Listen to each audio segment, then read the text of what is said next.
വിപ്ലവകരമായ തീരുമാനങ്ങളുമായി മുഖ്യമന്ത്രി വി.ഡി. സതീശനും UDF സർക്കാരും.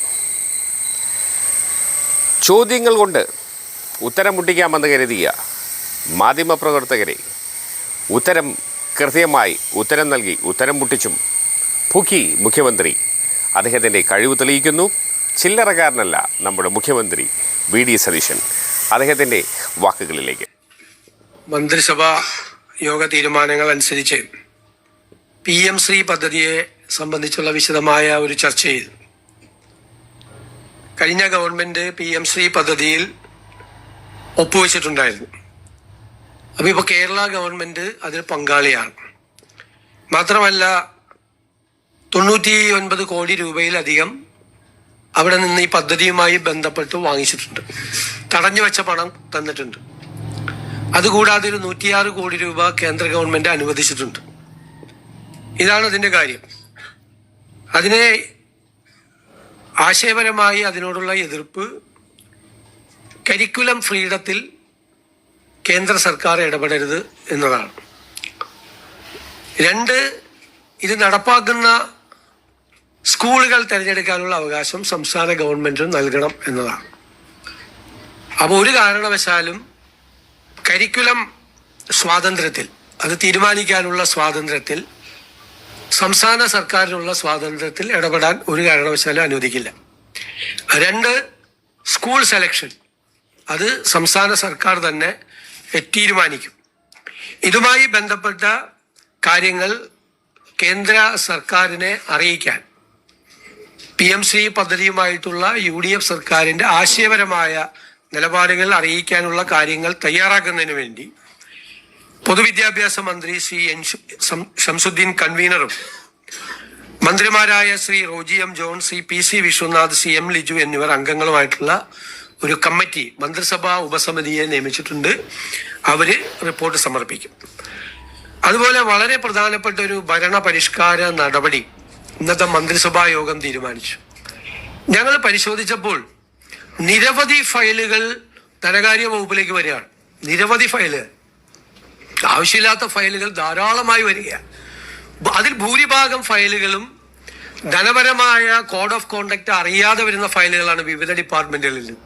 അത് പലതും തിരിച്ചയക്കേണ്ടി വരികയാണ്. ഇതെല്ലാം വ്യാപകമായ തരത്തിലുള്ള നമ്മുടെ നടപടിക്രമങ്ങൾ വൈകിപ്പിക്കുന്നതിന്, പദ്ധതികൾ വൈകുന്നതിന്, സർക്കാർ എടുക്കുന്ന തീരുമാനം നടപ്പിലാക്കുന്നതിനുള്ള തടസ്സങ്ങളെല്ലാം ഉണ്ടാകുകയാണ്. അതുകൊണ്ട് 1974 കേന്ദ്ര സർക്കാർ രൂപീകരിച്ച മാതൃകയിൽ എല്ലാ വകുപ്പിലും സർക്കാർ ഒരു ഇന്റഗ്രേറ്റഡ് ഫിനാൻഷ്യൽ അഡ്വൈസർ നിയമിക്കാൻ വേണ്ടിയിട്ട് തീരുമാനിച്ചിരിക്കുകയാണ്, എല്ലാ വകുപ്പിലും. അപ്പൊ ധനപരമായ കാര്യങ്ങൾ ഒരു സ്ക്രൂട്ടിനി അവിടെ ഉണ്ടാവും. ധനവകുപ്പിലെ ഉദ്യോഗസ്ഥന്മാർ തന്നെ ഒരു സാമ്പത്തിക ചെലവും സർക്കാരിന് ഇല്ലാതെ എല്ലാ വകുപ്പിലും ഒരു ഇന്റഗ്രേറ്റഡ് ഫിനാൻഷ്യൽ അഡ്വൈസർ ഉണ്ടാവും. ആ സ്ക്രൂട്ടിനി നടത്തിയിട്ടേ ഫയൽ പോവുള്ളൂ. ഇപ്പൊ ധനകാര്യ വകുപ്പിലേക്ക് അയക്കേണ്ട ഫയൽ മാത്രമേ വരുള്ളൂ. മാത്രമല്ല അത് തിരിച്ചയക്കേണ്ടി വരില്ല. കാരണം സംശയങ്ങളെല്ലാം നിവർത്തിച്ച് കോഡ് ഓഫ് കോണ്ടക്ട് എല്ലാം പാലിച്ചിട്ടുള്ള ഫയലുകളായിരിക്കും. അപ്പൊ ഒരു വളരെ ഭരണപരിഷ്കാര നടപടികളുമായി ബന്ധപ്പെട്ട ഒരു വിപ്ലവകരമായ ഒരു തീരുമാനമാണ് ഇന്റഗ്രേറ്റഡ് ഫിനാൻഷ്യൽ അഡ്വൈസറെ. ഫയലുകളുടെ എണ്ണം ഗണ്യമായി കുറയുകയും ഫയലുകൾ കൂടുതൽ യാത്ര ചെയ്യുന്നത് ഇല്ലാതായിരിക്കുകയും ചെയ്യുന്ന ഒരു സംവിധാനമാണ്. ഇതനുസരിച്ച് ഒരു ജോയിന്റ് സെക്രട്ടറിയുടെ പദവിയിൽ കുറയാത്ത ഒരു ഉദ്യോഗസ്ഥനെയും എല്ലാ ഭരണവകുപ്പിന്റെയും സെക്രട്ടറിയുടെ പ്രധാന സാമ്പത്തിക ഉപദേഷ്ടാവായി ചുമതലപ്പെടുത്തേണ്ടതും നയപരമായ തീരുമാനങ്ങൾ, പുതിയ സേവനങ്ങൾ, വിശാലമായ സാമ്പത്തിക കാര്യങ്ങൾ എന്നിവയ്ക്ക് മാത്രമായി ധനകാര്യ വകുപ്പിനെ സമീപിക്കുന്നതും നിർദ്ദേശിക്കും. ധനകാര്യ വകുപ്പ് സത്യത്തിൽ കയ്യിലുള്ള കുറെ അധികാരങ്ങൾ കൂടി താഴെയുള്ള വകുപ്പുകളിലേക്ക് ഡീസെൻട്രലൈസ് ചെയ്ത് കൊടുക്കുകയും ചെയ്യാണ്. നടപടിക്രമങ്ങൾ സുഗമമാക്കാൻ വലിയ മാറ്റം ഇതിന്റെ ഭാഗമായി ഉണ്ടാകും എന്ന് പ്രതീക്ഷിക്കുന്നു. മൂന്നാമതൊരു കാര്യം തീരുമാനമെടുത്തത് നമ്മുടെ പൊതുസംഭരണമുണ്ട്, പ്രൊക്യൂർമെന്റ്. ഇതിന്റെ മാനുവൽ എന്ന് പറയുന്നത് കാലഹരണപ്പെട്ട മാനുവലാണ്. ഇന്നത്തെ കാലത്ത് പ്രൊക്യൂർമെന്റ് മാറി പ്രൊക്യൂർമെന്റ് ആയി മാറിയത് നമ്മുടെ മാനുവൽ അറിഞ്ഞിട്ടില്ല. നമ്മുടെ കേന്ദ്ര സർക്കാരിന്റെ എക്സ്പെൻഡിച്ചർ വകുപ്പ് പ്രകടിപ്പിച്ച ജനറൽ ഫിനാൻഷ്യൽ റൂൾസും മാർഗനിർദ്ദേശങ്ങളും ഉണ്ട്. അവൻ നമുക്ക് ആ മാർഗനിർദ്ദേശങ്ങൾ നമ്മൾ അനുസരിക്കണം. പക്ഷെ നമ്മുടെ മാനുവൽ വേറെയാണ്, കാലഹരണപ്പെട്ട മാനുവലാണ്. അപ്പം നമ്മൾ അതിൻ്റെ അകത്ത് കംപ്ലീറ്റ് ആയിട്ട് ഒരു പുതിയ സംവിധാനം, ഒരു പ്രൊക്യൂർമെന്റ് ഉൾപ്പെടെയുള്ള കാലത്ത് പൊതുസംഭരണത്തിന് സർക്കാർ സംഭരിക്കുന്നത് വർക്കുകളും ആ പൊതു പ്രൊക്യൂർമെന്റിന്റെ ഭാഗമാണ്. പണ്ട് സിവിൽ വർക്ക് മാത്രമാണ് ഉണ്ടായിരുന്നത്. വർക്കുകൾ, വിവിധ വകുപ്പുകളുടെ സംഭരണം, ഇതിനെല്ലാത്തിനും വേണ്ടിയിട്ടുള്ള ഒരു മാർഗനിർദ്ദേശം അത് തയ്യാറാക്കുന്നതിന് വേണ്ടിയിട്ടും ഒരു മന്ത്രിസഭ ഉപസമിതിയെ നിയോഗിച്ചിട്ടുണ്ട്. പൊതുമരാമത്ത്, tourism, IT, higher education, water resources മന്ത്രിമാരുടെ നേതൃത്വത്തിലുള്ള ഒരു ഉപസമിതിയാണ്. ഇവര് കൃത്യമായിട്ട് ഓരോ വകുപ്പിലെ കാര്യത്തെക്കുറിച്ച് റിപ്പോർട്ട് നൽകുകയും സംഭരണം, ഒരു പ്രൊക്യൂർമെന്റ് നടക്കുന്നത് ഏറ്റവും ആധുനികമായ സങ്കേതങ്ങൾ ഉപയോഗിച്ചുകൊണ്ടും വേഗത്തിൽ നടത്താനും ട്രാൻസ്പെറന്റായി സുതാര്യമായി നടത്താനുമുള്ള സംവിധാനങ്ങൾ ഏർപ്പെടുത്തും. ഈ സർക്കാരിന്റെ ആദ്യത്തെ 100 ദിവസത്തെ കർമ്മ പരിപാടികൾ ജൂലൈ 1 മുതൽ നടപ്പാക്കും. 100 ദിവസത്തേക്ക്, ജൂലൈ 1 മുതൽ 100 ദിവസത്തേക്ക് നടപ്പാക്കും. ഹൈക്കോടതിയിൽ അഡീഷണൽ ഡയറക്ടർ ജനറൽ ഓഫ് പ്രോസിക്യൂഷനായി അഡ്വക്കേറ്റ് മുഹമ്മദ് ഷാഫിയെ നിയമിച്ചു.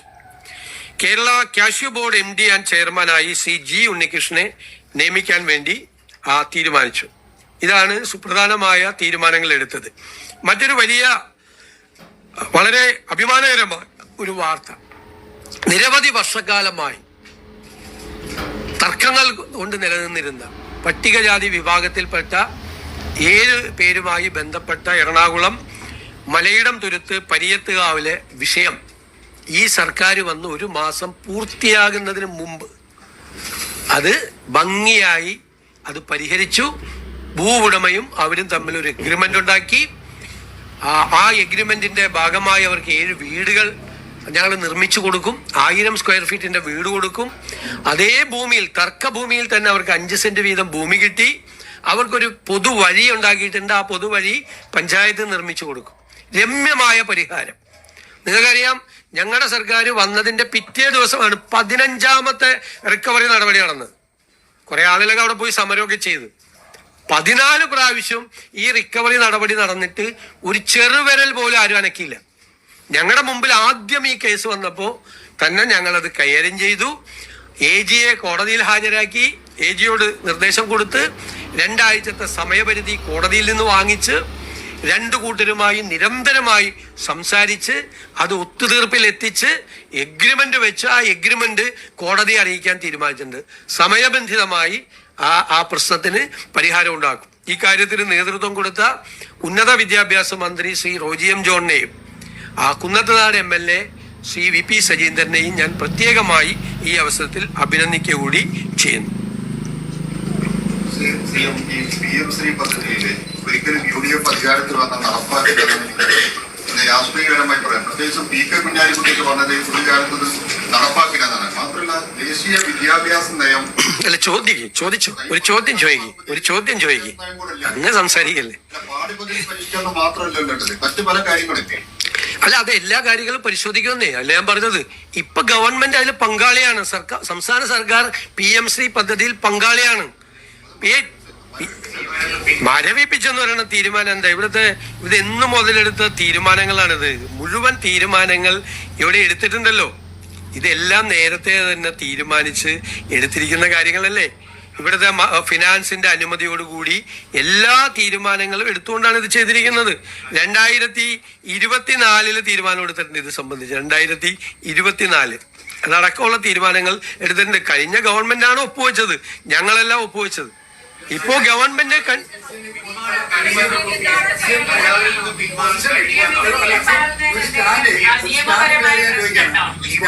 എല്ലാവരോടും ചോദിച്ചാൽ ഞാൻ ഇങ്ങനെ മറുപടി പറയുന്നത്. അല്ല, നമ്മളിപ്പോൾ നിർബന്ധിതരായിരിക്കുകയാണ്. നമ്മൾ ഗവൺമെന്റ് സൈൻ ചെയ്തു പണം വാങ്ങിച്ചു കഴിഞ്ഞു. ഞങ്ങൾ അതിന്റെ അല്ല, ഞാൻ സംസാരിക്കുമ്പോ വീണ്ടും ചോദിക്കല്ലേ അങ്ങ്. ഞാൻ മറുപടി പറയട്ടെ. നിങ്ങൾക്ക് എന്താണ് ഇത്ര പ്രശ്നം? അല്ല, നിങ്ങൾ അത് തന്നെയല്ലേ ചോദിച്ചു, അതിനല്ലേ ഞാൻ മറുപടി പറയണേ. നിങ്ങൾ എന്തിനാ ഇങ്ങനെ ഇടയ്ക്കിടയ്ക്ക് കയറുന്നത്? ഇടയ്ക്കിടയ്ക്ക് കയറരുത്. നിങ്ങൾ ചോദിച്ചാൽ ഞാൻ മറുപടി പറയാം. ഞാൻ അവിടെ ഇരിക്കുമല്ലേ. ഇതെല്ലാം തീർത്ത് അങ്ങ് വീണ്ടും ചോദിക്കുന്നത് എന്തിനാ? അങ്ങ് ചോദിച്ചത് ഞാൻ കേട്ടല്ലോ. ഞാൻ പറയാനാ ചോദിക്കുന്നത്. അല്ല, നിങ്ങളെല്ലാം വീണ്ടും ചോദിക്കാൻ. ഞാൻ പറയട്ടെ മറുപടി.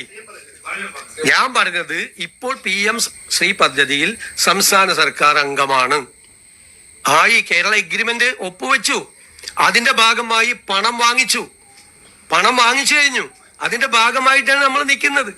നമ്മൾ ഇതിനെ സംസ്ഥാന സർക്കാരിനെ ബാധിക്കാത്ത തരത്തിൽ വിദ്യാഭ്യാസ വിഷയത്തിൽ നമുക്കുള്ള ആ വിദ്യാഭ്യാസപരമായ അവകാശങ്ങൾ, ഒരു സർക്കാരിനുള്ള അവകാശങ്ങൾ ബലി കഴിക്കാതെ എന്തു ചെയ്യാൻ പറ്റുമെന്നുള്ളതാണ് ഞങ്ങൾ ആലോചിക്കുന്നതിന്. അതല്ലേ ഞങ്ങൾക്ക് ആലോചിക്കാൻ പറ്റുള്ളൂ. ചോദിക്കും അല്ലേ, പദ്ധതിയിൽ നമ്മൾ തുടരാൻ നമ്മൾ നിർബന്ധിതരാണ്. കാരണം ഓൾറെഡി എഗ്രിമെന്റ് വെച്ചു. അതിന്റെ ലീഗൽ സ്റ്റേറ്റസ് എന്താണ്? നമ്മൾ നിർബന്ധിതരായിരിക്കുകയാണ്. അപ്പൊ നമ്മൾ ചെയ്യാൻ പറ്റുന്നത് എന്താ? ഇവിടെ ചോദിച്ചതുപോലെ നമ്മൾ സംസ്ഥാനത്തിന്റെ അവകാശങ്ങളെ ബാധിക്കാതെ. ഇപ്പൊ NEP കുറിച്ച് പറഞ്ഞു. NEP നേരത്തെ നടപ്പാക്കി. കേരളത്തിൽ ഹയർ സെക്കൻഡറിയിലെ 12 വിഷയങ്ങൾ NCERT ആണ് കൊടുക്കുന്നത്. 40 വിഷയങ്ങൾ കൊടുക്കുന്നത് സംസ്ഥാന സർക്കാരാണ്. NEP നേരത്തെ അങ്ങനെ തന്നെയാണ് നടപ്പാക്കിയത്. നേരത്തെ നടപ്പാക്കി തുടങ്ങി NEPയുടെ. അല്ല, അതിന് ഓൾറെഡി ഒരു സർക്കാർ എഗ്രിമെന്റ് വെച്ചതാണ്. അതിന് നിയമപരമായ നടപടിക്രമങ്ങൾ കൊണ്ട് നമ്മൾ അതിൻ്റെ അകത്ത് നിൽക്കുകയാണ്, നിർബന്ധിതരായിരിക്കുകയാണ്. ഒരു ഗവൺമെന്റ് എഗ്രിമെന്റ് വെച്ചതാണ്. എല്ലാ നടപടിക്രമങ്ങളും പൂർത്തിയാക്കി എഗ്രിമെന്റ് വെച്ചതാണ്. ഞാൻ ധനകാര്യ വകുപ്പിന്റെ റിപ്പോർട്ട് വരെ വായിക്കാം. ധനകാര്യ വകുപ്പിന്റെ ആ കാലഘട്ടത്തിൽ ധനകാര്യ വകുപ്പ് തീരുമാനമെടുത്ത് ഫിനാൻഷ്യൽ ക്ലിയറൻസ് കൊടുത്തു. എല്ലാ ക്ലിയറൻസും കൊടുത്തിട്ടാണ് ഗവൺമെന്റ് പോയിട്ട് ഒപ്പുവെച്ചത്. എല്ലാ സംസ്ഥാനങ്ങളും ഒപ്പുവെച്ചു. ഞങ്ങൾ വിവിധ സംസ്ഥാനങ്ങളുമായിട്ട് കൂടി ഇതിൽ ഒപ്പുവെച്ച BJP ഇതര സംസ്ഥാനങ്ങളിലെ മുഖ്യമന്ത്രിമാരുമായിട്ട് കൂടി സംസാരിച്ചു. അപ്പൊ ഞങ്ങൾ ജോയിന്റ് ആയിട്ട് നമ്മുടെ സംസ്ഥാനത്തിന്റെ വിദ്യാഭ്യാസ അവകാശങ്ങളെ തൊടാത്ത രീതിയിൽ അത് പരിഹരിക്കാൻ വേണ്ടിയിട്ടുള്ള കൂട്ടായ തീരുമാനം എടുക്കാനും തീരുമാനിച്ചിട്ടുണ്ട്. എല്ലാ ഗവൺമെന്റുകളും ഒപ്പുവെച്ചു.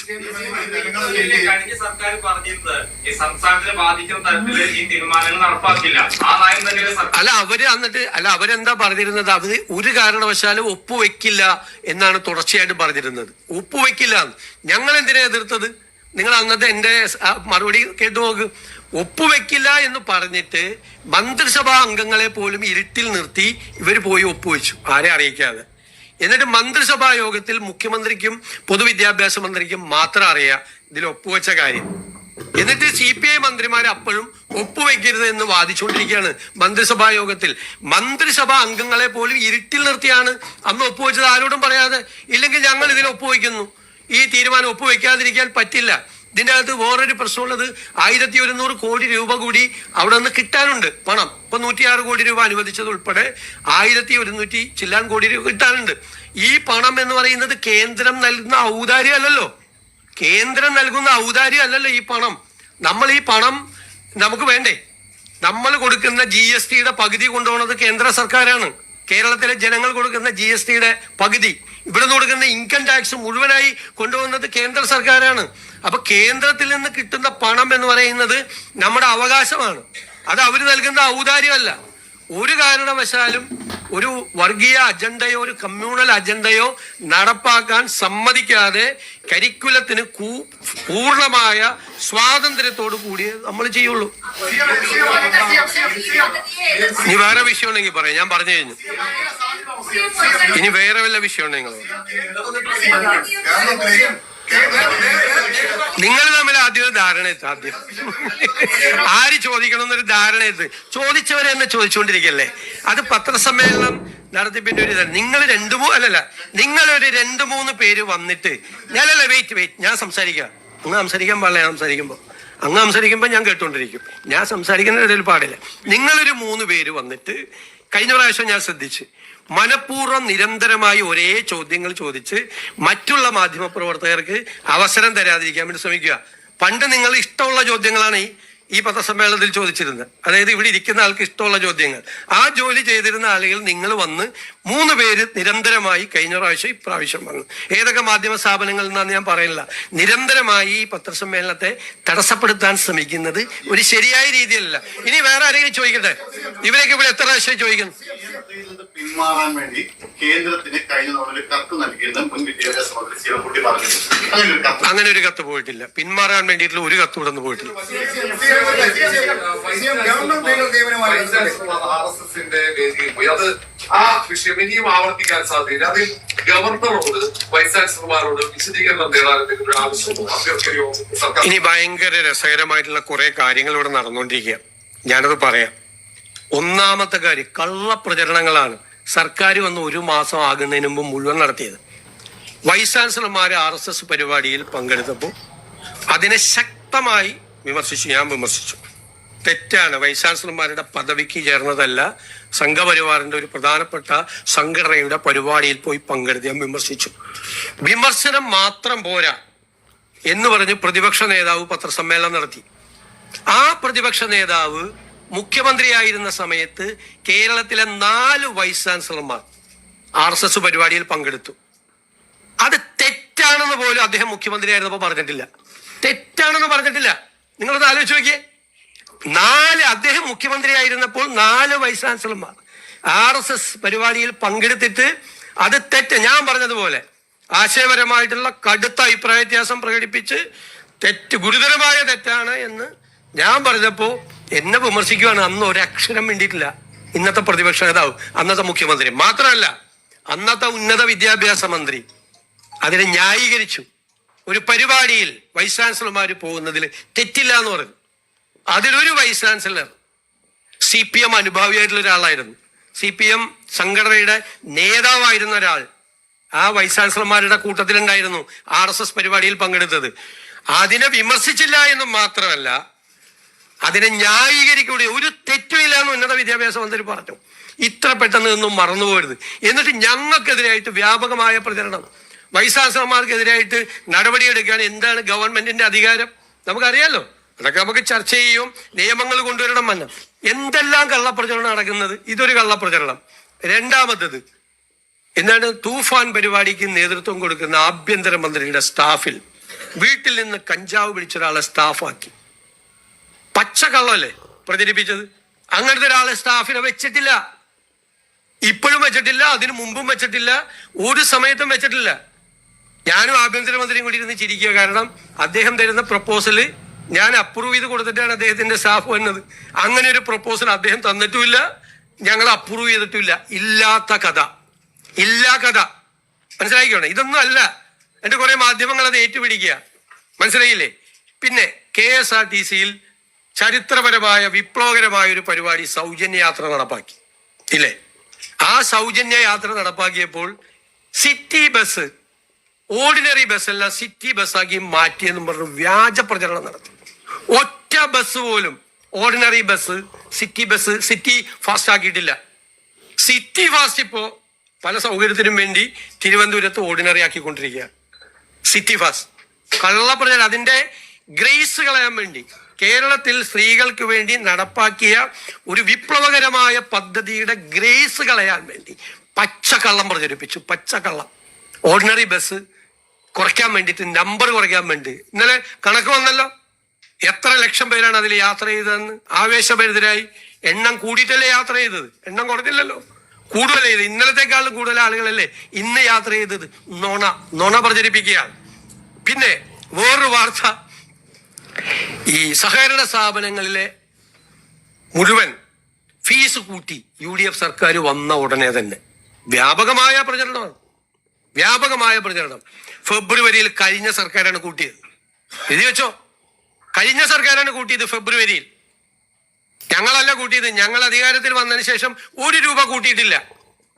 ഇടുക്കിയിൽ ഒരു ഇക്കോളജിക്കൽ സോൺ പ്രഖ്യാപിച്ചു, പരിസ്ഥിതി ലോലമേഖല പ്രഖ്യാപിച്ചു.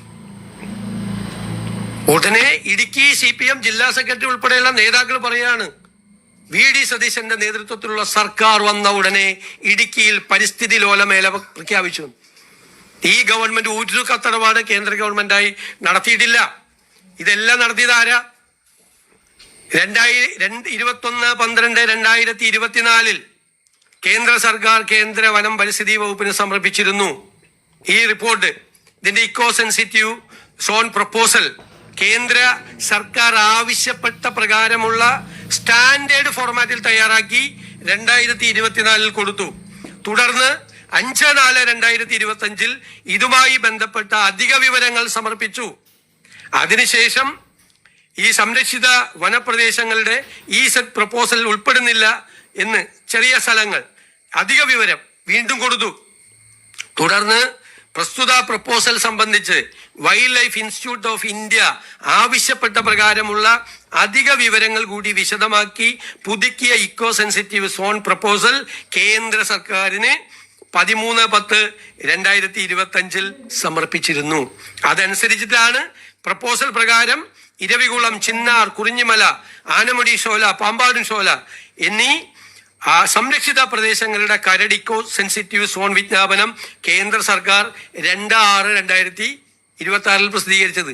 ഞങ്ങള് 18/5 അധികാരത്തിൽ വന്ന ഞങ്ങളുടെ ഗവൺമെന്റ് കേന്ദ്ര ഗവൺമെന്റുമായി ഒരു കത്തിടപാട് നടത്തിയിട്ടില്ല. ഞങ്ങൾ അധികാരത്തിൽ വന്ന് 17ാമത്തെ ദിവസം ഇക്കോ സെൻസിറ്റീവ് സോണായി ഈ ഇടുക്കിയിലെ മേഖല പ്രഖ്യാപിച്ചതിന്റെ മുഴുവൻ ഈ സംസ്ഥാന സർക്കാർ കൊടുത്ത പ്രപ്പോസലിന്റെ അടിസ്ഥാനത്തില്ല. എന്നിട്ട് പത്രസമ്മേളനം നടത്തി പറയാണ് ഞാൻ മുഖ്യമന്ത്രിയായപ്പോഴാണ് ഇത് സംഭവിച്ചത്. നുണപ്രചരണങ്ങളാണ് ഈ. ഞങ്ങൾ 1 മാസം തികഞ്ഞിട്ടില്ല, 1 ഡസനാണ്. റേഷൻ വിതരണം മുഴുവൻ സ്തംഭിച്ചു. എവിടെയാ റേഷൻ വിതരണം സ്തംഭിച്ചത്? ഒരു സ്റ്റാറ്റ്യൂട്ടറി റേഷന്റെ 1 ഗ്രാം അരി ഒരു സ്ഥലത്തും കുറച്ചു കൊടുത്തിട്ടില്ല. കേന്ദ്ര ഗവൺമെന്റ് ചില സമയത്ത് 3 മാസം കൂടുതൽ അരി കൊടുക്കാൻ പറയും. ആ 3 മാസം അരി കൂടുതൽ കൊടുത്തു. അതിനൊരു പിന്നീട് കേന്ദ്ര ഗവൺമെന്റിന് നിർദ്ദേശം വന്നാൽ കൂടുതൽ അരി കൊടുക്കും. പിന്നെ ഇനി നമ്മൾ ഈ ടൈഡ് ഓവറായി വരുന്ന അരിയുണ്ട്, അതായത് വിൽക്കപ്പെടാതെ പോകുന്ന അരി, അധികമായി കിട്ടുന്ന അരി, അത് നമ്മൾ ശേഖരിച്ചു വെക്കും. എപ്പോഴാണ് ശേഖരിച്ചു വെക്കണം? ഓണക്കാലത്ത് എല്ലാവർക്കും കൂടി കൊടുക്കാൻ വേണ്ടിയിട്ട് അത് ശേഖരിച്ചു വെക്കും. എന്നിട്ട് വ്യാപകമായി UDF സർക്കാർ വന്നു, റേഷൻ വിതരണം മുടങ്ങി. വ്യാജ പ്രചരണമാണ്, കള്ള പ്രചരണങ്ങൾ നടക്കുകയാണ്. എന്തെല്ലാം കാര്യങ്ങളിലാണ് നടക്കുന്നത്? വ്യാപകമായി ഒരു സംഘം, ഒരു കാര്യം അവർ മനസ്സിലാക്കിക്കൊള്ളണം, ഇതുപോലെ കഴിഞ്ഞ 1-2 വർഷം വ്യാപകമായി കള്ളപ്രചരണം നടത്തിയാണ് PRDയുടെ കൂടി സഹായത്തോടു കൂടി ഇരുണ്ട കാലം എന്നുള്ള ഒരു ഇതുണ്ടായിരുന്നു. അത് PRDയുടെ സഹായത്തിലാണ് ചെയ്തത്. എനിക്കെതിരായിട്ടുള്ള വ്യാപകമായ പ്രചരണം നടത്തിയത് PRDയിലെ ഉദ്യോഗസ്ഥർ കൂടി പങ്കെടുത്തുകൊണ്ടാണ്. സർക്കാർ ചെലവിലാണ് പ്രതിപക്ഷത്തിനെതിരായി അന്ന് വ്യാപകമായ രീതിയിൽ പ്രചരണം നടത്തിയത്. അതെല്ലാം ജനങ്ങള് ചവറ്റുകൊട്ടയിൽ എറിഞ്ഞിട്ടാണ് ഞങ്ങളെ അധികാരത്തിൽ കൊണ്ടുവന്നത്. ഞങ്ങൾ അധികാരത്തിൽ വന്ന് ഇരുന്ന് തുടങ്ങുന്നതിന് മുമ്പെയുള്ള വ്യാജമായ പ്രചരണങ്ങളുടെ 1/2 ഡസൻ വ്യാജ പ്രചരണങ്ങളുടെ കാര്യമാണ് ഞാനിപ്പോ വിശദീകരിച്ചത്. എങ്ങനെ? അല്ല, ഉദ്യോഗസ്ഥന്മാര് രാഷ്ട്രീയ പ്രചരണം നടത്തിയിട്ടുണ്ടെങ്കിൽ അതിന്റെ തെളിവുകൾ കിട്ടിയ നടപടി ശരി. ഗവൺമെന്റ് നിയമനവുമായി ബന്ധപ്പെട്ട് ഒരു ആക്ഷേപമാണ്. അത് KP പ്രദീപിനെ ദേവസ്വത്തിന്റെ ഉത്തരവാദിത്വമാക്കാണ്. എങ്ങനെയാണ് ഈ പ്രദീപിന്റെ പശ്ചാത്തലം പരിശോധിക്കുക? ഞാൻ പറഞ്ഞല്ലോ, നമ്മൾ 80ഓളം ഗവൺമെന്റ് പ്ലീഡർമാരെ നമ്മൾ നിയമിച്ചു. അതിൽ സ്പെഷ്യൽ ഗവൺമെന്റ് പ്ലീഡർമാരുണ്ടായി. അത് ദേവസ്വം ഗവൺമെന്റ് പ്ലീഡറെ ഇതുവരെ നിയമിച്ചിട്ടില്ല. ഒരു വകുപ്പിന്റെയും സ്പെഷ്യൽ ഗവൺമെന്റ് പ്ലീഡർമാരെ നിയമിച്ചിട്ടില്ല. ഇന്നുവരെ ഒരാളുടെയും വകുപ്പ് തീരുമാനിച്ചിട്ടില്ല ഇതുവരെ. അത് ഞാൻ ബജറ്റ് അവതരിപ്പിച്ച ശേഷം എറണാകുളത്ത് ചെന്നതിന് ശേഷം ലോ മിനിസ്റ്റർ എന്നുള്ള നിലയിൽ കൂടി AGയുമായും DGPയുമായും ബന്ധപ്പെട്ട ആളുകളുമായി സംസാരിച്ച് മന്ത്രിമാരുടെയും കൂടി സെക്രട്ടറിമാരുടെയും കൂടി അഭിപ്രായം കേട്ടിട്ടാണ് ഓരോ വകുപ്പിനും വകുപ്പ് കൊടുക്കുന്നത്. ഞങ്ങള് ഈ ഇത്രയും പേര് നമ്മൾ പേര് കൊടുക്കുന്ന സമയത്ത് ഇവരാർക്കൊക്കെ വേണ്ടി അപ്പിയർ ചെയ്തൊന്ന് പരിശോധിക്കാനുള്ള സംവിധാനമില്ല. ഞങ്ങൾ വന്നു കഴിഞ്ഞപ്പോൾ ഒരു തെറ്റ് ശ്രദ്ധയിൽപ്പെട്ടു. എല്ലാവരും പറഞ്ഞു, ഇന്ന പശ്ചാത്തലമുള്ള ഒരാളെ ഗവൺമെന്റ് പ്ലീഡറാക്കി എന്ന് പറയും. എന്താ ചെയ്തത്? അപ്പൊ തന്നെ കറക്റ്റ് ചെയ്ത് അതിന്റെ ആഘോഷിക്കാനുള്ള ഇത്രേ എനിക്ക് മനസ്സിലായില്ല. തെറ്റാണ് എന്ന് കണ്ടപ്പോ അതുമ്മ പിടിച്ച് തൂങ്ങി ആടിയില്ല, ഊഞ്ഞാലാടിയില്ല. ആ തെറ്റുമ്മ ഇരുന്നുണ്ട്. ആ തെറ്റ് കറക്റ്റ് ചെയ്തു. ഞാൻ എൻ്റെ ആദ്യത്തെ പത്രസമ്മേളനത്തിൽ പറഞ്ഞ തെറ്റുകൾ സംഭവിക്കും, നിങ്ങളടക്കം പ്രതിപക്ഷമടക്കം ആളുകൾ ചൂണ്ടിക്കാണിച്ചാൽ ഞങ്ങൾ കറക്റ്റ് ചെയ്യും. അത് കറക്റ്റ് ചെയ്തു. ഒരു പേര് അത് കറക്റ്റ് ചെയ്തു. അതിന്റെ അപ്പുറത്ത് എന്താണ്? ഒരു 80 പേരെ വെച്ചപ്പോൾ 80 ഈ വക്കീലന്മാരും ഇതിനു മുമ്പ് ആർക്കൊക്കെ വേണ്ടി ഹാജരായിട്ടുണ്ടെന്ന് നമുക്ക് 7 ടൂൾ ഉപയോഗിച്ചാൽ പോലും കിട്ടില്ല. ആർക്കൊക്കെ വേണ്ടി ഹാജരായിട്ടുണ്ടെന്ന് ഉപയോഗിച്ചാൽ കിട്ടില്ല.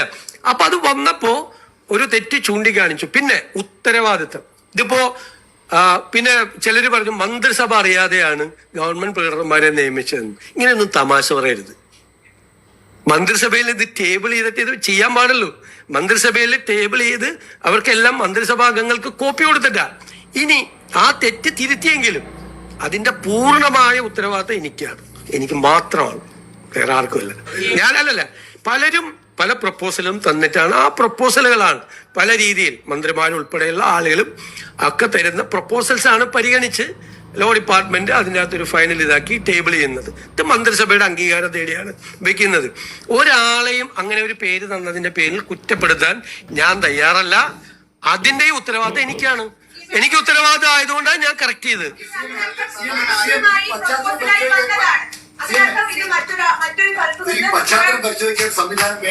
അല്ല, ആണല്ലോ, പശ്ചാത്തലം നമ്മൾ നന്നായി പരിശോധിക്കുന്നുണ്ട്. അതുകൊണ്ട് വരുന്ന പേരുകൾ പോയത്. പക്ഷേ ഇത് ആർക്കൊക്കെ വേണ്ടി അപ്പിയർ ചെയ്തെന്ന് നമുക്ക് അറിയാൻ പറ്റില്ലല്ലോ. ആർക്കൊക്കെ വേണ്ടി അപ്പിയർ ചെയ്തു, നേരെ ഇതാണെന്നൊന്നും അറിയാനുള്ള സംവിധാനമില്ല. പക്ഷേ നമ്മൾ വിജിലൻസ് ക്ലിയറൻസും മറ്റു കാര്യങ്ങളും നമ്മൾ ശ്രദ്ധിക്കുന്നുണ്ട്. അവരുടെ ഒരു കോഡ് ഓഫ് കോണ്ടക്റ്റും ഒക്കെ ശ്രദ്ധിക്കുന്നുണ്ട്.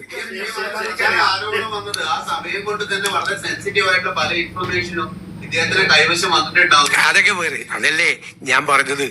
ഒരു വകുപ്പിനും ഒരു വക്കീലിനും വെച്ച വക്കീൽ ഇതുവരെ ഒരു വകുപ്പും കൊടുത്തിട്ടില്ല. അദ്ദേഹം ദേവസ്വത്തിന്റെ ഒരു കേസിൽ ഹാജരായിട്ടില്ല. അദ്ദേഹത്തിന് ദേവസ്വം ഗവൺമെന്റ് പ്ലീഡറായിട്ട് നിയമിച്ചിട്ടുമില്ല. സ്പെഷ്യൽ ഗവൺമെന്റ് പ്ലീഡറായി നിയമിച്ചു, അല്ലാതെ ദേവസ്വം ഗവൺമെന്റ് പ്ലീഡറായി നിയമിച്ചു എന്ന് പറയുന്നത് തെറ്റാണ്. ഇതുവരെ നിയമിച്ചിട്ടില്ല. Please let me complete. ഒരാളെ നിയമിച്ചിട്ടില്ല. റവന്യൂ വകുപ്പിന് വേണം, പൊതുവിദ്യാഭ്യാസ വകുപ്പിന് വേണം, കോപ്പറേറ്റീവ് ഡിപ്പാർട്ട്മെന്റ് വേണം. അതിന് പർട്ടിക്കുലർ ആളെ ഇതുവരെ നിയമിച്ചിട്ടില്ല. അതിന്റെ ഒരു പ്രോസസ് ഉണ്ട്. അത് മന്ത്രിമാരുടെ അടുത്തും സെക്രട്ടറിമാരുടെ അടുത്തും ഒക്കെ അഭിപ്രായം തേടി അവരുടെ ഈ വിഷയത്തിൽ അവരിതിനു മുമ്പ് നടത്തിയിട്ടുണ്ടോ എന്നൊക്കെ പരിശോധിച്ചിട്ടാണ് നമ്മൾ ചെയ്യുന്നത്. SMA രോഗം ബാധിച്ച 100ഓളം കുട്ടികൾ കേരളത്തിലുണ്ട്. അവരുടെ ജീവൻ രക്ഷാ മരുന്നിനുള്ള കഴിഞ്ഞ സർക്കാർ 30 കോടി അനുവദിച്ചെങ്കിൽ അത് ആരോഗ്യവകുപ്പിലേക്ക് കൈമാറിയിട്ടില്ല. തടഞ്ഞു കിടക്കുകയാണ്. അല്ല, നമ്മൾ അതിന്റെ അകത്ത് നടപടി സ്വീകരിച്ചിട്ടുണ്ട്. മരുന്നിന്റെ കാര്യത്തിലെല്ലാം നമ്മൾ ഇല്ലാത്ത മരുന്നുകൾ കിട്ടുന്നതിന് വേണ്ടിയിട്ടുണ്ട്. ഇപ്പോൾ നിങ്ങൾക്ക് തന്നെ അറിയാം, നിപ്പയ്ക്ക് വളരെ പ്രധാനപ്പെട്ട ഒരു മരുന്ന് നമുക്ക് കിട്ടിയില്ലായിരുന്നു. വളരെ പ്രധാനപ്പെട്ട ഒരു മരുന്ന് ഇവിടെ ഉണ്ടായിരുന്നില്ല വർഷങ്ങളായിട്ട്. വിത്തിൻ 24 hours നമ്മൾ ബഹ്റിനിൽ നിന്ന് ആ മരുന്ന് നമ്മൾ എത്തിച്ചിട്ടാണ് നമ്മൾ യഥാർത്ഥത്തിൽ ആ വിഷയം നമ്മൾ പരിഹരിച്ചത്. ബഹ്റിനിൽ നിന്നാണ് ആ മരുന്ന് എത്തിച്ചത്. അടിയന്തരമായി ആ മരുന്ന് എത്തിച്ചിട്ടാണ് നമ്മൾ ആ വിഷയം തീർത്തത് യഥാർത്ഥത്തിൽ. അപ്പൊ മരുന്ന് ഏതെങ്കിലും കുറവുണ്ടെങ്കിൽ, ഇപ്പൊ റിബാവാരിൻ എന്ന് പറയുന്ന മരുന്നാണ്, റിബാവാരിൻ എന്നുള്ള മരുന്നാണ് നിപ്പയുമായിട്ട് ബന്ധപ്പെട്ട് ഇല്ലായിരുന്നു, ഇവിടെ ഇല്ലായിരുന്നു, മരുന്നില്ലായിരുന്നു.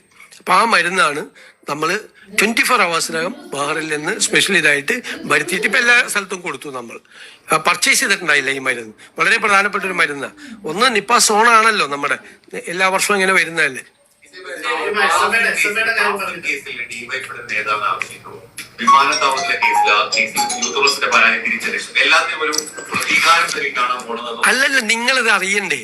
ഞാൻ ചോദിക്കട്ടെ, ഒരു തെരഞ്ഞെടുപ്പിന് തൊട്ടു മുമ്പ് വർഗീയമായ വിദ്വേഷമുണ്ടാക്കുന്ന തരത്തിൽ, വർഗീയമായ ചേരുതിരിവ് ഉണ്ടാക്കുന്ന തരത്തിൽ ഒരു സ്ക്രീൻഷോട്ട് ഉണ്ടാക്കിയിട്ട് അത് അവിടെ മത്സരിച്ച വടകരയിലെ ഞങ്ങളുടെ പാർലമെന്റ് സ്ഥാനാർത്ഥിയായ ഷാഫിയുടെ തലയിൽ കെട്ടിവെച്ച് അയാളെ തോൽപ്പിക്കാൻ വേണ്ടി നടത്തിയ ശ്രമമല്ലേ? ആ ശ്രമത്തിന് ഞങ്ങൾക്കെതിരായിട്ട് എന്തൊരു ആക്ഷേപമായിരുന്നു. ഞങ്ങളാണിത് ഉണ്ടാക്കിയെന്ന് ഞങ്ങൾ അന്ന് തന്നെ ഇത് പറഞ്ഞു. ഞങ്ങളല്ല. അതിന് ഒരു പയ്യനെ കുറിച്ച് പരാതി പറഞ്ഞപ്പോൾ ആ പയ്യൻ അയാളുടെ ഫോൺ കൊണ്ടേ പോലീസിൽ ഹാജരാക്കി. ഞങ്ങളല്ല എന്ന് പറഞ്ഞു. ഇപ്പൊ അത് അന്വേഷിക്കണ്ടേ? അത് അന്വേഷിച്ച് എന്തൊരു കാപട്യമാണ് CPM അവിടെ നടത്തിയത്. തെരഞ്ഞെടുപ്പിന് മുമ്പ് വർഗീയമായ ഭിന്നിപ്പുണ്ടാക്കിയാൽ സംഘപരിവാർ ചെയ്യുന്ന അതേ പണി CPM ചെയ്തില്ല. അവിടെ സംഘപരിവാർ ഈ പരിപാടി ചെയ്യാറുണ്ട്. അതേ രീതിയിൽ CPM ഇങ്ങനെ ഒരു മുസ്ലിം എന്നുള്ള കാൻഡിഡേറ്റ് ആണ് ഇപ്പുറത്ത് നിൽക്കുന്നത്, കാഫർ എന്ന് അപ്പുറത്ത് നിൽക്കുന്ന ഒരു സ്ഥാനാർത്ഥിയെ അധിക്ഷേപിച്ചു എന്ന് പറഞ്ഞ് UDFനെതിരായും UDF സ്ഥാനാർത്ഥിയെയും തോൽപ്പിക്കുന്നതിന് വേണ്ടി നടത്തിയ വ്യാജ പ്രചരണത്തിന്റെ ആണിക്കല്ലാണ്. അത് പിടിക്കാതിരിക്കാൻ പറ്റുമോ? അതുപോലെ ഇത് കോടതിയാണ് പറഞ്ഞിരിക്കുന്നത്. ക്രൂരമായി മർദ്ദിച്ചു, ഒരു മുദ്രാവാക്യം വിളിച്ചു ഫ്ലൈറ്റിൽ വെച്ച്. ഇപ്പൊ എനിക്കെതിരായിട്ടാണ് ഒരു മുദ്രാവാക്യം ഫ്ലൈറ്റിൽ വിളിക്കണമെങ്കിൽ ഞാൻ മോന്റെ പേരെന്താണ്, എവിടെ നിന്നാണ് വരുന്നത്, എന്തിന്റെ വിശേഷം എന്ന് ചോദിച്ചിട്ട് പോരും. പറ്റുമെങ്കിൽ ഭയങ്കര അക്രമാസക്തനല്ലെങ്കിൽ ഞാൻ ചോദിക്കും എന്താണ് പ്രശ്നം, എന്താ കാര്യമെന്ന് ചോദിച്ച് വിളിക്കും. നമുക്കെതിരായിട്ടൊരു മുദ്ര. ഇതെന്തിനായി ചെയ്തത്? അവിടെ ഇട്ട് ക്രൂരമായി മർദ്ദിച്ചു. മുൻ മുഖ്യമന്ത്രിയുടെ ഗൺമാനും അതുപോലെ EP ജയരാജനും എല്ലാവരും ചേർന്നും മർദ്ദിച്ചു. അതിന് കേസെടുത്തില്ല. അപ്പൊ ഇപ്പൊ കോടതിയാണ് പറഞ്ഞേക്കണത്, അതിനും കൂടി കേസെടുക്കണമെന്ന് കോടതിയാണ് പറഞ്ഞിരിക്കുന്നത്. ശരിയല്ലേ? ചെയ്യണ്ടേ ഇതെല്ലാം? ഞങ്ങൾ ചെയ്താണോ? കോടതി ചെയ്താണ്. ഈ കാഫിർ സ്ക്രീൻഷോട്ട് പുറത്തു വരണ്ടേ? ഇവരുടെ കാപഡ്യമല്ലേ, മുഖം മൂടിയാണ് CPM-ന്റെ അഴിഞ്ഞു വീണത്. തെരഞ്ഞെടുപ്പ് കാലത്ത് ഇവർ എന്തെല്ലാം വൃത്തികേടുകൾ ചെയ്യുന്നു എന്നതിന്റെ മുഖം മൂടിയാണ് അഴിഞ്ഞു വീണത്. മാനവാവകാശ കമ്മീഷൻ ചെയർപേഴ്സണെതിരെ സെക്രട്ടറി പോഷാക്ട് പരാതി കൊടുക്കുകയും ആ പരാതിയുടെ വൈകാര്യത്തോടെ അവരെ അവിടുന്ന് തരം താഴ്ത്തുകയും മറ്റൊരു ഡിപ്പാർട്ട്മെന്റിലേക്ക് മാറ്റിയെന്നൊരു ആക്ഷേപമുണ്ട്. അത് അന്നത്തെ മുഖ്യമന്ത്രി പിണറായി വിജയൻ പരാതി നൽകിയും ഒരു നടപടി ഉണ്ടായില്ല. ചെയർപേഴ്സൺ അവിടെ തുടരുന്നു, അവരെ അവിടുന്ന് മറ്റൊരിടത്തേക്ക് തരം താഴ്ത്തുകയാണ്. നമുക്ക് പരിശോധിക്കാം. നമ്മുടെ ഞാനത് മറുപടി പറഞ്ഞു കഴിഞ്ഞാൽ SSK ഫണ്ട് ഇതിൽ ഒപ്പുവെക്കാത്തത് കൊണ്ട് തടഞ്ഞു വെച്ച ഫണ്ടാണ്. അതല്ലേ ഞാൻ പറഞ്ഞല്ലോ, ഇതിൽ ഒപ്പുവെക്കാത്തത് കൊണ്ട് തടഞ്ഞു വെച്ച ഫണ്ടാണെന്ന് ഞാൻ പറഞ്ഞല്ലേ. ഇത് തന്നെ വീണ്ടും ചോദിക്കല്ലേ, അത് തന്നെ പറഞ്ഞു കഴിഞ്ഞില്ല. ബജറ്റില് ഇപ്പൊ നമ്മുടെ അധികം സാമ്പത്തിക വരുമാനം ഇല്ലാതെ ഈ പുതിയ അടക്കമുള്ള പദ്ധതികൾ മുന്നോട്ട് പോകുന്ന ഇന്ദിരാ ഗ്യാരണ്ടി അടക്കം ഇനി ബാക്കി വാഗ്ദാനങ്ങൾ നിലവിലുണ്ട്. അപ്പൊ ഈ വരുമാനം വർദ്ധിപ്പിക്കാൻ സർക്കാരിന്റെ ഈ ഫിനാൻഷ്യൽ ബേർഡൻ ഒഴിവാക്കാനുള്ള എന്തെല്ലാം സ്റ്റെപ്സ് ആയിരിക്കും ഈ ബജറ്റ് വരുന്നത്? നിങ്ങൾക്ക് അതിപ്പോ പറയാൻ പറ്റുമോ? ബജറ്റ് പ്രസംഗം ഇപ്പൊ പറയാൻ പറ്റുമോ? അല്ല, എന്നീന്ന് ചോർത്തിയെടുക്കാൻ വേണ്ടിട്ട് നോക്കിയത് ബജറ്റ് പ്രസംഗം. ഞാൻ പറയുന്നത് എന്താ അറിയാം, നമുക്ക് നിങ്ങളെല്ലാവരും നിങ്ങൾക്ക് അറിയാലോ, നമ്മുടെ മുമ്പിൽ ഒരുപാട് പരിമിതികളുണ്ട്.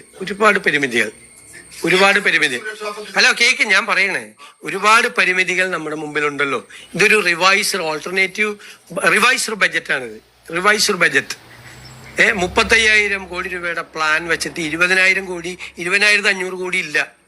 ഞാൻ 20,500 കോടി ഉണ്ടാക്കേണ്ട ഇന്ദ്രജാലം കാണിക്കേണ്ട ജോലിയാണ് എനിക്കുള്ളത്. 20,500 കോടി ഇല്ല, അത് ഞാൻ ഉണ്ടാക്കണം. 35,000 കോടി രൂപയുടെ പ്ലാനിൽ 20,500 കോടി ഉണ്ടാക്കിയാലേ ഉള്ളൂ ഈ വർഷത്തെ ഈ പ്ലാൻ പ്രോജക്റ്റുകൾ നടന്നു പോവുള്ളൂ. ഒന്ന്, നമുക്ക് കൃത്യമായ വഴികളുണ്ട്. കഴിഞ്ഞ ഗവൺമെന്റിൽ നിന്നും വ്യത്യസ്തമായ ഒരു നയസമീപനവും കാഴ്ചപ്പാടും വികസന പരിപ്രേക്ഷ്യവും സമീപനവും ഒക്കെ ഉണ്ട്. അതെല്ലാം വെച്ചുകൊണ്ടുള്ള ഒരു ബജറ്റ് ആയിരിക്കും. എനിക്ക് അത്രയല്ലേ പറയാൻ പറ്റുള്ളൂ. 2021 മുല്ലപ്പെരിയാർ വിഷയമായിട്ട് ലെറ്റർ അയച്ചിട്ടുണ്ടായിരുന്നു സ്റ്റാലിൻ. താങ്കൾ വളരെ കേരളത്തിൽ ഡാം ഉണ്ടാക്കണം എന്നുള്ള ശക്തമായ നിലപാടെടുത്തു. Safety for Kerala and water for Tamil Nadu എന്നുള്ള സ്റ്റാൻഡ്. എന്താണ് അതിനുവേണ്ടി ചെയ്യാൻ? അല്ല, ഞങ്ങളുടെ സ്റ്റാൻഡ് അത് തന്നെയാണ്. മനസ്സിലായില്ല? സേഫ്റ്റി കേരളത്തിനും വെള്ളം തമിഴ്നാടിനും എന്നുള്ളത് തന്നെയാണ് നമ്മുടെ സ്റ്റാൻഡ്. അത് തീർച്ചയായിട്ടും ഞങ്ങളൊരു bilateral discussions we will conduct A bilateral discussion. ഇല്ല, നമ്മളിപ്പോൾ അതിനുള്ള ബജറ്റിന്റെ വർക്കിന്റെ അകത്താണല്ലോ നിൽക്കുന്നത്. അത് കഴിഞ്ഞു കഴിഞ്ഞാൽ അയൽ സംസ്ഥാനങ്ങളുമായിട്ട് കൂടി സംസാരിക്കും. ഇപ്പോൾ കർണാടക ഗവൺമെന്റായിട്ട് സംസാരിക്കും. അതിന് അവിടെ സന്ദർശിക്കുമെന്ന് പറഞ്ഞിട്ടുണ്ട്. കാരണം രാത്രികാല യാത്രയുമായിട്ട് ബന്ധപ്പെട്ട പ്രശ്നങ്ങൾ കർണാടക ഗവൺമെന്റായിട്ട് സംസാരിക്കണം. തമിഴ്നാടുമായിട്ട് ഈ വെള്ളം പങ്കുവയ്ക്കുന്നതിന്റെ മുല്ലപ്പെരിയാറിലെ മാത്രമല്ല വിവിധ വിഷയങ്ങൾ സംസാരിക്കണം. അപ്പം ഞാനത് 2 മുഖ്യമന്ത്രിമാരോടും ഞാൻ അവരെ കണ്ടു കഴിഞ്ഞപ്പോൾ പേഴ്സണലായിട്ട് അവരോട് പറഞ്ഞിട്ടുണ്ട്, ഈ വിഷയങ്ങളെല്ലാം നമ്മൾ സംസാരിക്കണം. ഇപ്പോൾ നമുക്കുള്ളൊരു ഇതെന്ന് വെച്ചാൽ ബജറ്റ് അവതരിപ്പിച്ച് ബജറ്റ് ചർച്ച പൂർത്തിയാകാതെ എനിക്ക് ഇവിടെ നിന്ന് പോകാൻ പറ്റില്ലല്ലോ. അത് കഴിഞ്ഞാൽ നമ്മളത് തുടരും. ഇളവാണ് ആവശ്യപ്പെടുന്നത്. കേരള സിലബസ് പഠിപ്പിക്കാൻ പറ്റുമോ, അല്ലെങ്കിൽ കരിക്കുലത്തിൽ ഫ്രീഡം വേണം? അത് രണ്ടും അംഗീകരിച്ചില്ല കേന്ദ്രമെങ്കിൽ നമ്മൾ എന്ത് ചെയ്യും? അതെ, നമുക്ക് നോക്കാം, നമുക്കത് നേടാം. ഞാൻ പറഞ്ഞല്ലോ, BJP ഇതര സംസ്ഥാനങ്ങളിലെ മുഖ്യമന്ത്രിമാരുമായി ഞങ്ങൾ ഈ വിഷയത്തിൽ കൂടിയാലോചന നടത്തിയിട്ടുണ്ട്. അവര് ഒപ്പുവെച്ച സംസ്ഥാനങ്ങളാണ് എല്ലാ സംസ്ഥാനങ്ങളും. അപ്പൊ അതിൽ നിന്ന് നമ്മൾ ആലോചിച്ച് നമ്മൾ കൂട്ടായ തീരുമാനം എടുക്കും. പഞ്ചാബ് തീരുമാനത്തിൽ നിന്ന് പിന്മാറിയപ്പോ LDF ഗവൺമെന്റ് അതിൽ ഒപ്പുവെച്ചല്ലോ. അത് വേറൊരു വാർത്ത. ഞങ്ങളൊരു തീരുമാനം എടുത്തിട്ടില്ലല്ലോ അതില്. അതിനു മുമ്പ് സ്ത്രീ സുരക്ഷാ പദ്ധതി പിൻവലിച്ചെന്നും പറഞ്ഞ് വ്യാപകമായ വാർത്ത വന്നല്ലോ. വ്യാപകമായ വാർത്ത. ആരാണ് ഈ വാർത്ത ചമയ്ക്കുന്നത്? ആരാ വാർത്ത ചമയ്ക്കുന്നത്?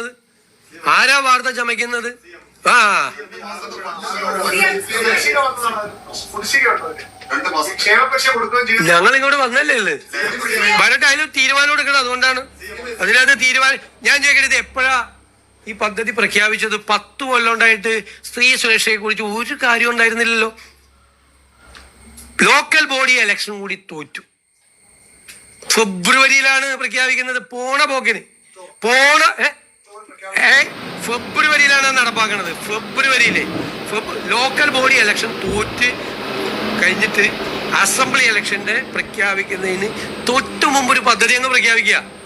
അപ്പൊ ആ പദ്ധതിയുടെ ഡീറ്റെയിൽസ് ഞങ്ങൾ നോക്കണ്ടേ? അതിന്റെ ബെനിഫിഷ്യറീസ് ആരാണെന്ന് നോക്കണ്ടേ? ആ ബെനിഫിഷ്യറീസിനെ കുറിച്ചൊക്കെ ഒരുപാട് കംപ്ലൈന്റ് വന്നിട്ടുണ്ട്. കാരണം ഇലക്ഷന് മുമ്പേ അല്ല, ഞാൻ പറയട്ടെ തന്നെ, ഇലക്ഷന് മുമ്പ് അങ്ങ് കൊടുത്തേക്കണേ. ഇലക്ഷൻ സമയത്തെ അങ്ങനെ ഏതെങ്കിലും ഗവൺമെന്റ് ചെയ്തിട്ടുണ്ടോ കേരളത്തിൽ? ഏതെങ്കിലും ഗവൺമെന്റ് കേരളത്തിൽ ചെയ്തിട്ടുണ്ടോ? 1600 രൂപയുടെ പെൻഷൻ 2500 ആക്കുമെന്ന് 5 കൊല്ലം മുമ്പ് ഉറപ്പ് കൊടുത്തല്ലേ? 4.25 കൊല്ലക്കാലം 1 രൂപ കൂട്ടിയില്ലല്ലോ. എന്നിട്ട് എലക്ഷൻ പ്രഖ്യാപിക്കണതിന്റെ തൊട്ട് തലയാഴ്ച 400 രൂപ കൂട്ടിയെന്ന് കിട്ടി. 2 മാസം പെൻഷൻ അവർക്ക് കിട്ടി. അവരെ ആ പൈസ മേടിച്ച് പോക്കറ്റിൽ വെച്ചിട്ട് നേരെ പോളിംഗ് ബൂത്തിൽ പോയി UDF വോട്ടും ചെയ്തു. അവർക്ക് മനസ്സിലായി ഈ അവസാനത്തെ പറ്റിക്കലേ.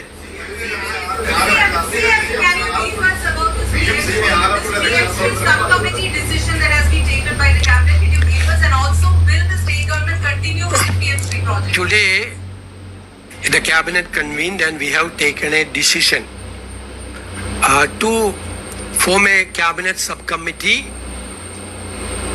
to study the matters related to the PM3 project. The former government, LDF government, has already entered into an agreement with the central government already, and they received the money from central government also. Now we are forced to continue that project, but on one condition, that we don't allow the central government to intervene in the curriculum freedom, and we don't allow them to select the schools. It is the right of the state government to select the number of schools. And number 2, we are the competent authority. The state government is the competent authority to make curriculum. We don't allow any interference. So we will give a letter on this condition. To prepare those conditions, we have entrusted a cabinet subcommittee to study the details and the legal positions and everything. If the centre doesn't agree to this, what will be the stand of the state? You cannot. That has to be decided at that time. So, BC attending the RSS. Yeah, you know that 3 vice chancellors of the universities in Kerala attended RSS Chief's program. We, the UDF, and myself as the Chief Minister, deplored the action of the vice chancellors. That was unfair. There is a status in the minds of the people about a vice chancellor. When they are participating in these functions, communal functions, the programs which is propagating the communal things is very unfair. There is Kerala is having a legacy. All these vice chancellors were violating the legacy of the Kerala secular culture. And to my surprise, the present opposition leader spoke against me that I couldn't take any action against them. You know that the government cannot take any action or initiate any action about a vice chancellor. Number 1. When this opposition leader was the Chief Minister of Kerala, 4 vice chancellors attended the RSS program. I have deplored the action of the vice chancellors. When he was the Chief Minister, he was not ready to make a statement, and the Higher Education Minister at that time justified the actions of the vice chancellors. This is very interesting.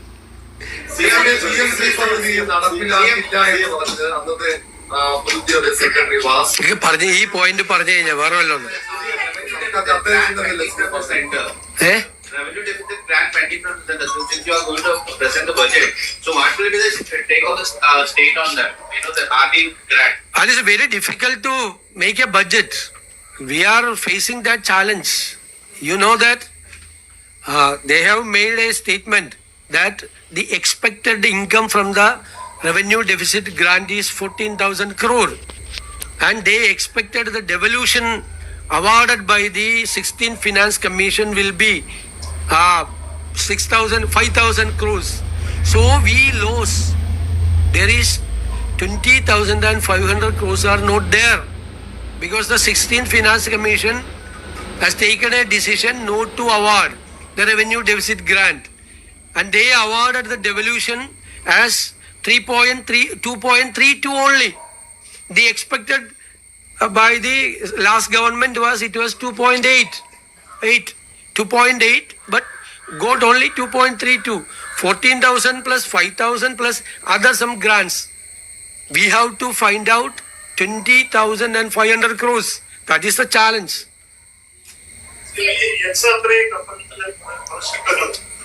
കോടതി പരാമർശമുണ്ടായി കേരളത്തിലെ തെക്കൻ തീരങ്ങളിലെ ഇതിന്റെ മാലിന്യം അടിക്കും.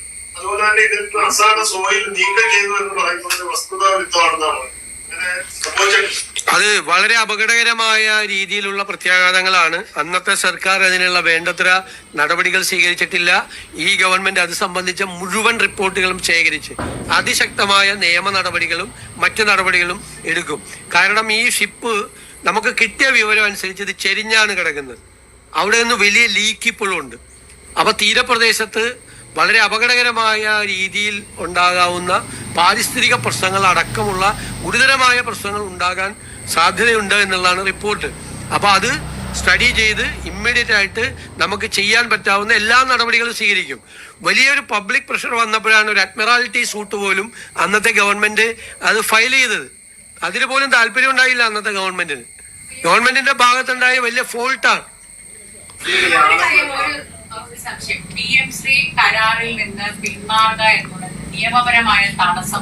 അല്ല, ഞാൻ അതിനെക്കുറിച്ച് explain ചെയ്ത് കഴിഞ്ഞല്ലോ. കംപ്ലീറ്റ് കാര്യങ്ങൾ എക്സ്പ്ലെയിൻ ചെയ്ത് കഴിഞ്ഞു. വീണ്ടും നിങ്ങൾ എല്ലാവരും അതേ ചോദ്യം ചോദിച്ചു. ഞാൻ കംപ്ലീറ്റ് എക്സ്പ്ലെയിൻ ചെയ്തു. ഒരു ഗവൺമെന്റ് ആ കരാറിൽ ഒപ്പിട്ട് പണം മേടിച്ച് നിൽക്കുന്ന ഒരു പൊസിഷനാണ്. മനസ്സിലായില്ലേ? അപ്പൊ പിന്നെ നമുക്ക് എന്താ ചെയ്യാൻ പറ്റുന്നത്? നമുക്ക് ചെയ്യാൻ പറ്റുന്നത് ആശയപരമായി നമുക്ക് യോജിക്കാൻ പറ്റാത്ത കാര്യങ്ങൾ നമ്മൾ ചെയ്യില്ല എന്നുള്ളൊരു നിലപാടെടുത്ത് നമ്മൾ നോക്കാം. മനസ്സിലായില്ലേ? അതാണ്.